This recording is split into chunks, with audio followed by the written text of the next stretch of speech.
So we've been here in Florida for a week now, and now that we're starting to get things situated, I can get back to focusing on the things that I enjoy the most. Now I'm sitting here in my Model 3 standard range, and there's a reason for that. Obviously, one of those is because I just needed to charge, and I just pulled out of the way, so I'm not taking a stall. But we got this car a year ago, and to be honest with you, I wasn't quite sure I was going to like the standard range Model 3 as much as I ended up liking it. We've really enjoyed this car. This car is super efficient, and I finally took a road trip in this car to get it down here to Florida, so about 1,000 miles. Compared to our Model Y, this thing is super efficient, and that's one of the things that's really great about it. It rides so comfortably as well, and it's a lot quieter than our Model Y. So there's a lot of reasons to really like this car, and this car is the best-selling car in many places, not just EVs. Just in California, I believe the Model 3 and the Model Y just took the #1 and #2 spot in California. There's no surprise why. These are super popular cars, and there's a million reasons to really enjoy having a Tesla.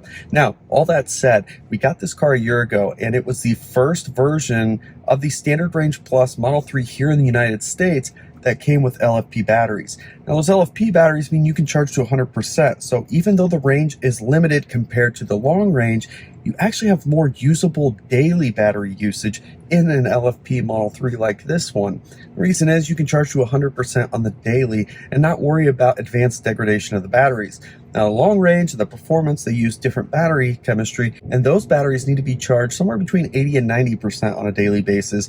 If you do charge to 100%, you can degrade the batteries much faster if you do that daily. So right around the time that I took delivery of this car, seeing the writing on the wall with all these price changes we've seen, last year I placed an order for another Model 3 Standard Range Plus. The idea was prices are going to continue to go up, and I did know that we should be seeing more battery and more range coming very soon. So the idea was in a year, I would probably be able to get more car for the money and be able to be under the market. Now, when we bought this car, we bought it for way less than when I ordered the next one. I got this car when the base price was $39,990. Now, when I ordered the replacement, the price was $44,990. So it was $5,000 more than when we got this car. Now, with all that said, the new Standard Range Plus has a bigger battery pack. It's still an LFP, you can still charge 100%, but instead of the 253 miles of range that this is rated for, it now comes with 272 miles. And we anticipate that to potentially be going up here very soon. It's around this time of year, maybe late summer, that Tesla does increase range on these cars. And it's part of a program, generally speaking, that they have with Panasonic. They did a 5-year deal to increase range 20% over that 5 years. So Panasonic has been working on the chemistry to get additional density out of these battery packs, which then gives you more range. So every year we've been seeing a bump in range. It is modest, about 5% each year. So we may be seeing some additional increases here very soon. Now, the LFP battery pack is not coming from Panasonic, so this may not get the same kind of increase that we're used to with the long range and the performance. This is also translated, of course, over to the Model Y. There's another thing, though, that happened not that long ago, and Tesla changed their policy on pricing. Historically, once you place an order, if you make any changes to that order, it will impact your price if the price has changed since you made that order. So for example, if you bought a Model 3 Standard Range Plus and you bought it for $39,990, and all of a sudden you decided you wanted this beautiful white interior instead of the black that you ordered, you're not just going to pay that $1,000 increase, you're also going to be liable for the current price of that car. Now, Tesla changed that not that long ago, and it's for the best. Because of this, they're actually being even more generous, and I'll explain why here in just a second. What's going on, everybody? BTG here, and once again, I am partnering up with Charity Stars, and this time they're giving away a Model S Plaid. Now, as you well know, I did get to experience the Model S Plaid, and it was amazing. So here's the deal. All you have to do is go to www.charitystars.com/BTG, and that's going to get you entries when you donate for your chance to win a Model S Plaid. Now, proceeds will be going to One Tree Planted, who is combating deforestation across the globe. What they're trying to do is provide relief for forests across the globe, whether it's a wildfire or deforestation activities from mining activities. One Tree Planted is focused on the environment.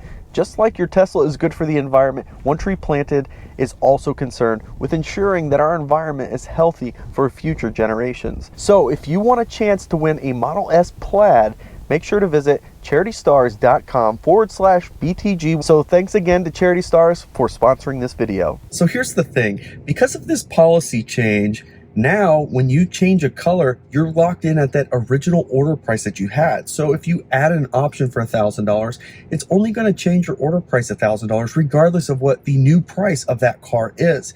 So I think that this was a smart move, and it allows people to make some changes while they're waiting for their car to be delivered if they change their mind without being impacted by the new prices. But it also allows you to go a little bit farther than just changing the color of the car. You see, with this change, you're locked into an order book at a point in time. That order book is good for colors of the exterior, colors of the interior, adding different wheels onto the car, and so on and so on. But what it also means is you could even change the trim that you get for the price at the time of your order. So if you ordered a Standard Range Plus and 6 months later you decided, you know what, I want the long range version, you can now get that, and you can get it at the price book at the time that you made your order. So for example, right now I can change my order to a long range from a standard range, and I can get prices from a year ago. So right now the long range is selling for $55,990. I can change my order from last year to a long range and only have to pay $50,990. So $5,000 less. For the Standard Range Plus that I did order, I locked in the price at $44,990. Today it sells for $46,990. So even if I make some changes, I'm still locked on that $44,990, but the price has gone up $2,000 since then. Then over on the Performance, the price today for a Performance Model 3 is $62,990. I am locked in at a price book that would get me $58,990. So $4,000 less than it would cost to order one today. You do have the potential of this impacting your delivery time frame. So mine is not set to deliver till like August to October of this year. So if I do make this change, it could prolong that delivery timeline, but I'm aware of that and I'm okay with that because I'm not in any rush. But I now have more options than when I did order that car, because I can get either another standard range with more range than I have in this one, which I'm at least going to do that, and I'm going to get it for $2,000 less than the current order price on that car. I could also upgrade to the long range and get 358 miles of range, which is really awesome. And I'm kind of leaning in that direction. I can also get that car for $5,000 less than what it costs to order it today. The lead times on the long range Model 3 would suggest it's an extremely popular car, and those values are continuing to hold very strong. So I could get in $5,000 under what that car sells for today and change my order. But of course, I could also go for 0 to 60 in 3.1 seconds and have an awesome adventure in a Performance Model 3. Now, I would sacrifice ride quality because it comes with huge wheels, small sidewalls, and a performance suspension, but it would accelerate like mad crazy, and there's not many cars you would come across on the road that would be faster than you. That Performance Model 3 is pretty freaking awesome, and I'm really tempted to go for it. So at the end of the day, I'm at least going to be getting the standard range with about 20 more miles than what I have today, have a fresh zero odometer, and get in for $2,000 under what the market is today. In addition, when I bought this car, I got in it so well, I'm actually going to make money when I go to sell this, at least based on what I'm seeing out there in the market. Now, of course, I'll share that whole experience with you. When we went ahead and upgraded our Model Y to get the 7-seat configuration, it ended up only costing us about $700 end of the day to own that car for a year and about 40,000 miles. This car, I'm actually going to make money, but we didn't drive nearly as many miles in the Model 3 because the Model Y is the ultimate road tripping car. It's got so much room and it's great for families. So the dilemma that I have right now is, which configuration should I go for? Should I just stick with the standard range, which is a very popular option? It provides perfect amount of range for the type of driving we use this car for.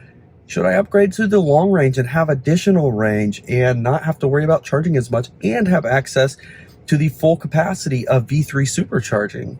Or should I go with the performance Model 3 and get stupid fast acceleration and really have nobody around me that's going to be able to keep up? I'm still trying to decide which direction to go, and I would love to hear your input. If you could let me know in the comments which of the three you think I should get. Let me know down in the comments what you guys think. I hope that you enjoyed this video. If you did, of course, give it the thumbs up. If you haven't already, of course, subscribe to the channel as we continue to post content regularly. You can follow us on Twitter and Instagram @BeardedTesla. Thanks so much for joining us, and we'll catch you next time.